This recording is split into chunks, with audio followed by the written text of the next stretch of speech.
আল্লাহর নবী সাল্লাল্লাহু আলাইহি ওয়াসাল্লাম বলেন, আল মারআতু ইযা সাল্লাত খামসাহা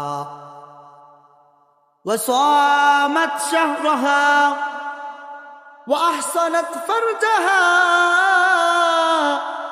ওয়া আতাআত বা'লাহা ফালতাদখুল মিন আইয়ি আবওয়াবিল জান্নাতি শাআত। আল্লাহর নবী সাল্লাল্লাহু আলাইহি ওয়াসাল্লাম বলেন, যে সমস্ত নারীরা 5 ওয়াক্ত নামাজ আদায় করবে, ওয়াসামাত শাহরাহা এবং রমজান মাসে রোজা রাখবে, ওয়া আহসানাত ফারজাহা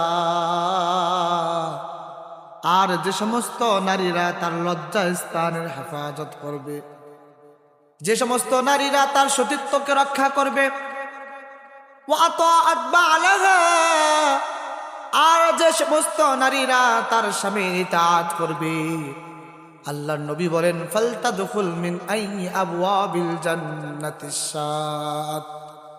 আল্লাহর নবী সাল্লাল্লাহু আলাইহি সাল্লাম বলেন, ওই সমস্ত নারীদের জন্য আল্লাহ রাব্বুল আলামিন জান্নাতের দরজা সমূহগুলোকে উন্মুক্ত করে দিবেন। আর জান্নাতের দরজাগুলোকে উন্মুক্ত করে দেওয়া হবে।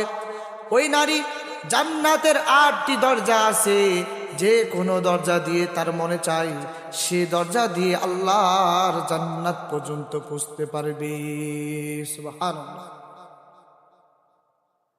আর এক হাদিসে আল্লাহর নবী সাল্লাল্লাহু আলাইহি ওয়াসাল্লাম বলেন, আইয়ু ইমরাআতিন মাতাত ওয়া যাওজুহা আনহা রাদিন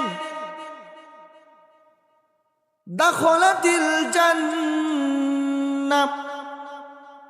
আল্লাহ নবী সাল্লাল্লাহু আলাইহি সাল্লাম এই হাদিসে পাকে বলেন, যে সমস্ত স্ত্রী লোকের মৃত্যু এমন অবস্থায় হয় যে তার স্বামী তার উপর সন্তুষ্ট, সে জান্নাতে প্রবেশ করিবে।